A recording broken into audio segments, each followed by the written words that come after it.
Hola amigas y amigos de Epicentro, bienvenidos a nuestro último programa del año de Agenda Oculta. Hola Susana, ¿cómo estás? Hola Cadevida, acá también muy contenta de compartir este espacio. Bueno, en unos días aciagos muy complicados para el Perú tras ese inaceptable golpe de Estado que intentó dar Pedro Castillo y que nos ha llevado en una cadena de protestas y de dificultades que solo demuestran una falta de grandeza de parte de los políticos y de desprendimiento, nuestro interés, nuestro deseo porque el país, el Perú, tenga un mejor futuro y que logremos encauzar las cosas para que haya una reforma política y una solución pacífica a las controversias. Así es, creo que el país es demasiado grande, demasiado rico como para sentir que lo perdemos. No, es nuestro país y tenemos que seguir adelante. Pues que así sea. Y empezamos con Agenda Oculta en Venezuela. El régimen contra la homosexualidad. En Venezuela el drama humanitario es tan grande, con 7 millones de personas que han tenido que huir en razón a la persecución política y a las condiciones económicas, que a veces se olvidan otros dramas, como el de la comunidad LGBT y que es discriminada por el régimen. En los últimos días hubo una protesta de unos ciudadanos activistas que se encadenaron frente a la Defensoría del Pueblo en Caracas para exigir que el registro civil reconozca el nombre de las personas trans, porque la ley lo obliga, pero el registro civil se niega a reconocer la verdadera identidad, el nombre y el género de las personas trans. Y además, las fuerzas militares reconocen como un delito la homosexualidad y castigan como un delito militar a quienes tienen relaciones entre personas del mismo sexo. Entonces, esta protesta fue liderada por 3 personas, 2 hombres trans, uno de ellos que además le suma su condición de discapacitado y la discriminación por ser también discapacitado, y uno más aspirante a piloto pero homosexual que quiere entrar a las Fuerzas Armadas y no lo puede hacer porque es un delito ser homosexual en las Fuerzas Armadas en Venezuela. Ya lograron un primer acuerdo con unos diputados para promover que se le exija al registro civil que haya un cambio en el documento nacional de identidad y reconozcan la verdadera identidad de las personas trans. Susana. Sí, es un tema complicado porque fíjate que Perú, al igual que Venezuela, también tiene dentro de su marco constitucional justamente que nadie debe ser discriminado por ninguna razón y que todos y todas son iguales ante la ley. Pero en Venezuela no tienen normas que efectivamente aterricen finalmente cómo se puede evitar este tema de la discriminación. Lo mismo ocurre acá con nosotras y nosotros. Tenemos una ley que supuestamente protege a todos, pero no es verdad. Y lamentable porque, como tú bien señalas, Venezuela, por ejemplo, es el 4º país en la región que tiene sobre sus hombros la tasa más alta de asesinatos en personas trans. Y eso, ojo, mira lo que puede costar a un país justamente el riesgo de ser una persona LGBTI. Y ahora que han pasado y pasan una situación de riesgo humanitario a causa del hambre, por ejemplo, en un estudio se encontró que el 7,1% de la población enfrenta los riesgos y el peligro del hambre. Pero fíjate, cuando se ha hecho este estudio en la población trans, el 50% de las personas habían perdido peso por falta de comida. Entonces, y esto más aún es una situación más crítica en la migración que existe, porque mucha gente ha salido de ese país. Y justamente son las personas LGTBI las que mayor riesgo tienen de ser víctimas de explotación y de esclavitud. Entonces, mire los costos que significa el mantener la discriminación. Bueno, esas son las violaciones de derechos humanos que protagoniza el régimen de Nicolás Maduro. Y ahora hablamos de la situación de mujeres y niños en el mundo.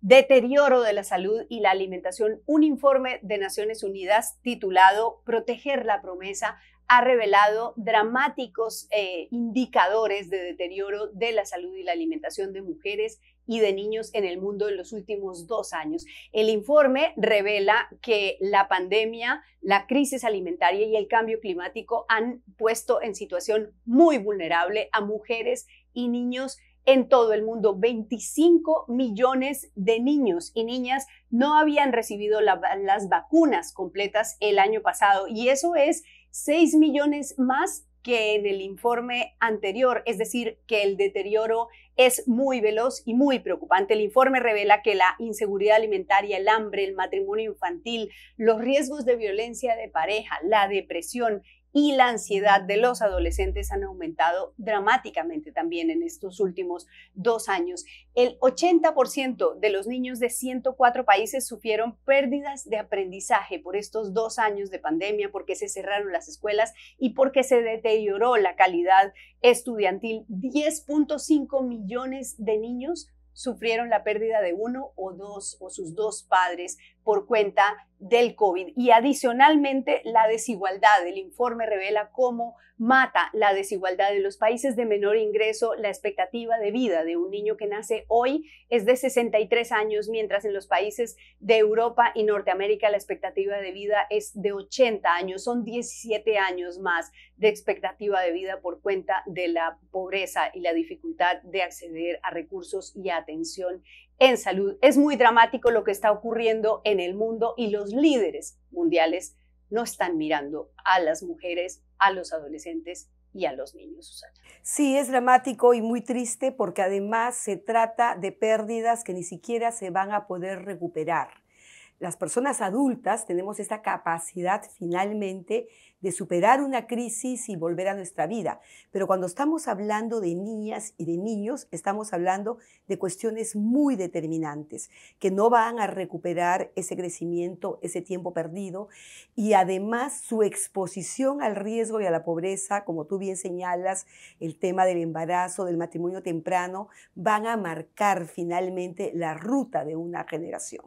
Y es lamentable porque estamos hablando que si bien es cierto la pandemia nos ha afectado a todas y a todos, yo no creo que exista un solo hogar que no se haya visto golpeado por la pandemia, pero hay golpes que sí se van a mantener en el tiempo.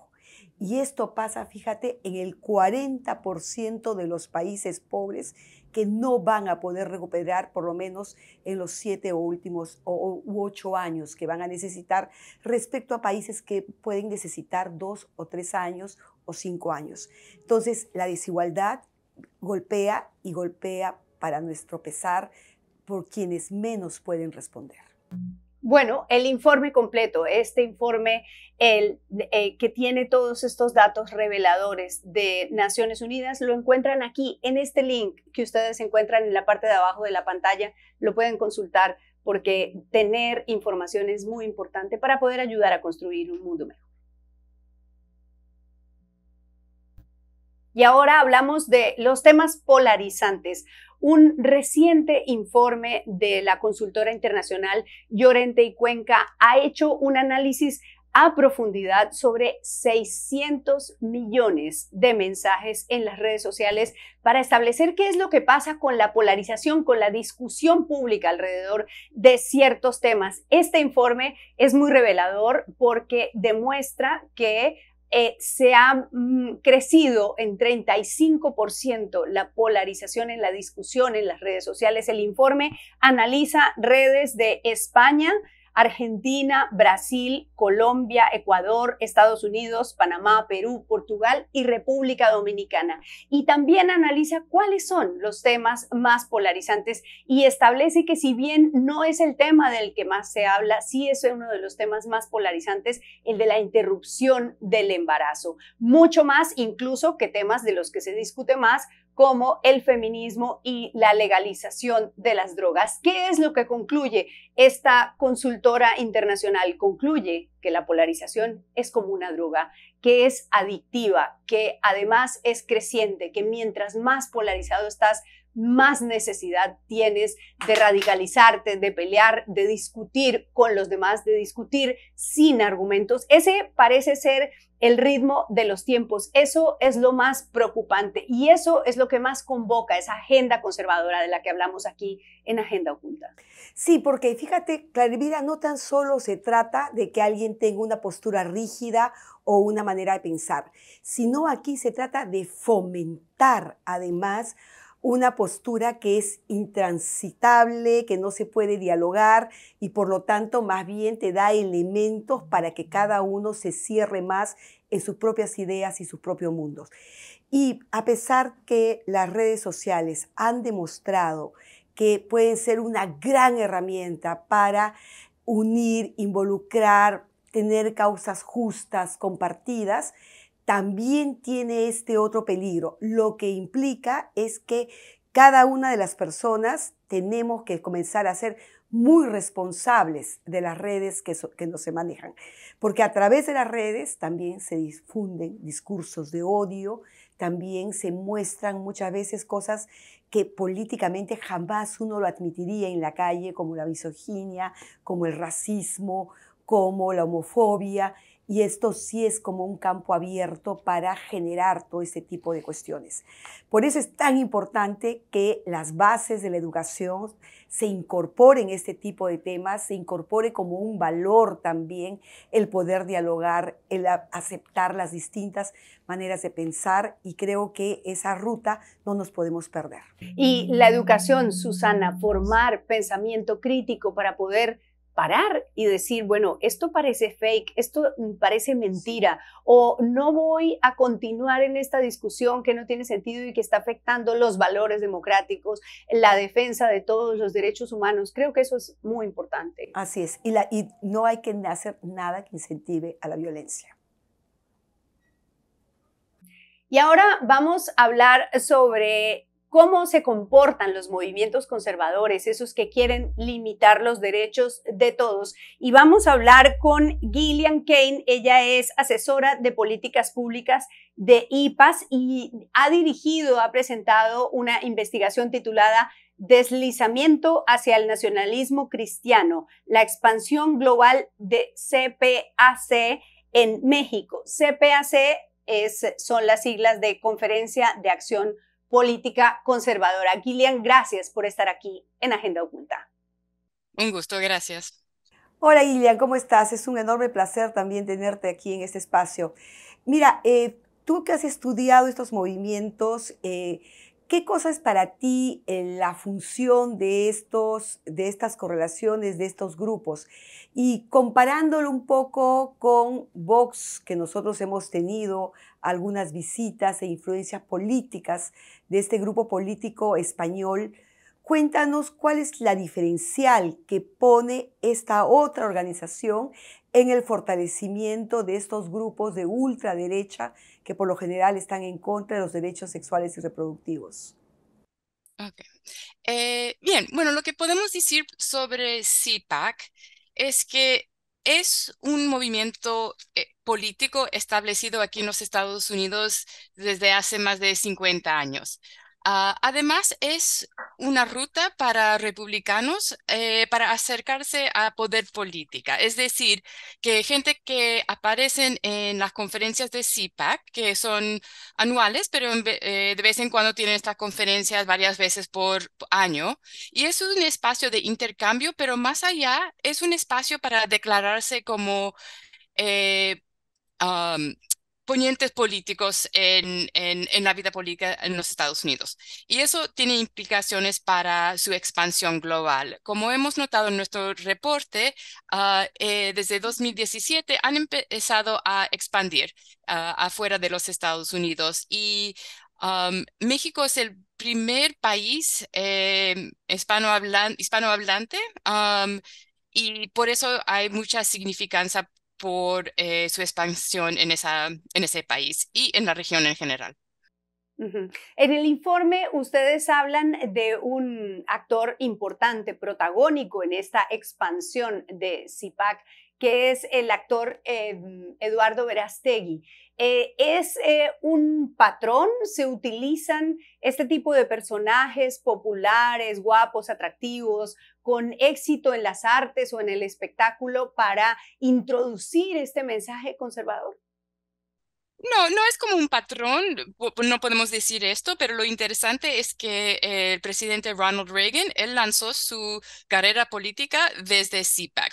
Esa es la única conexión que podemos hacer.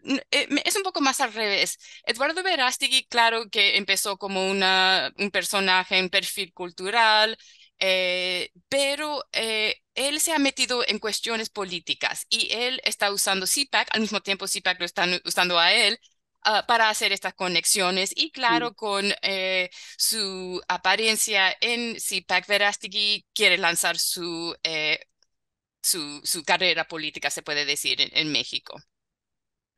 ¿Y por qué México, querida Gillian? Yo quiero entender por qué México finalmente está hacia el norte, mientras que, por ejemplo, en los países en el sur estamos más bien más cercanas, avanzadas hacia países que van conquistando derechos. Entonces, sí me gustaría ver si México, por las características religiosas, tal vez se convierte en un país atractivo para el desarrollo de este movimiento y a partir de México a lo mejor repensar en una contracorriente de América del Sur. ¿Cómo lo ves tú?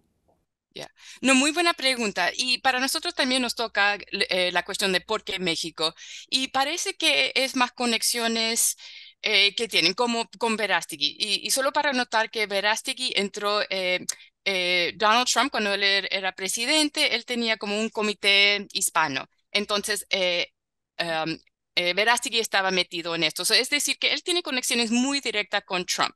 Entonces, es tras esas conexiones yo pienso que ellos han podido avanzar este evento en México. México es muy interesante por varias razones, como mencionas. Por cuestiones religiosas, CPAC en prioridad tiene en los Estados Unidos una más fuerte participación de evangélicos. El evento en México, a contraste, fue casi puro católico. Es decir, al final de cada poniente que vino de México cuando estaba en CPAC, terminó con el lema Viva Cristo Rey. Que viene de los Sí. cristeros. Entonces, están vinculando um, su pelea, su guerrera, ¿no? Guerra, no sé si se puede decir esto, ¿no? En México con como una guerra religiosa, como los cristeros en los 1920 en México. Hay esa directa conexión. Y como dices, en un sentido, AMLO es, bueno, no se puede decir liberal, pero claro, no es de la derecha, entonces eso también es muy interesante. Pero lo que sí vemos en México es posibilidades. Tenemos el PAN, pero más allá tenemos grupos muy conservadores, muy ultraderecha, que sí quieren meterse en la vida política. Y esas personas estaban en CPAC. Entonces, dado la cercancia entre Estados Unidos y México, eso es una oportunidad, pero más allá, eh, está muy eh, ah, hay mucha ansiedad y se ha discutido mucho en CPAC en México sobre la cuestión que América Latina está yendo a la izquierda. Siempre hay este miedo de socialismo, de comunismo. Entonces, ellos ven que están en pelea no solo en México, pero más allá en la región. Ujú. Bueno, pues esa mezcla de la que siempre hemos hablado aquí en Agenda Oculta de política y religión y de fanatismo religioso que afecta directamente los derechos y la igualdad, los derechos de todos y de todas. Gracias, Gillian, por estar aquí, por este informe. Muchas gracias, Gillian. A ustedes. Bueno, así hemos llegado al final de esta entrega de Agenda Oculta, nuestro último programa del año. Esperamos que el 2023 sea un año mejor, con más derechos, con más democracia, con más respeto entre todos y con más respeto sobre todo a las minorías, a las personas más desfavorecidas. Este ha sido un año muy difícil para los derechos humanos en el Perú y en el mundo y esperamos que el 2023 mejore de alguna manera, Susana. Sí, Clara Elvira, efectivamente, este ha sido un año desafiante. Hemos salido de un proceso de pandemia que todavía no escapamos, estamos caminando hacia una endemia con mejores conocimientos, pero definitivamente no es suficiente. Pero ojo, estamos enfrentando otra pandemia y a lo mejor mucho más peligrosa, que es la pérdida de la democracia, la pérdida de la diversidad, el reconocernos a todos y todos como personas de derechos. Y eso es algo que no podemos permitir que se nos vaya. Así que también un llamado a quienes dirigen nuestro país a que asuman la enorme responsabilidad que nos toca, cómo salimos de esta crisis política para tener justamente una vida distinta, de diversidad, pero también de ejercicio ciudadano como el que nos merecemos. Que así sea. Gracias a ustedes por estar siempre ahí, por acompañarnos aquí en Agenda Oculta. Gracias, Susana.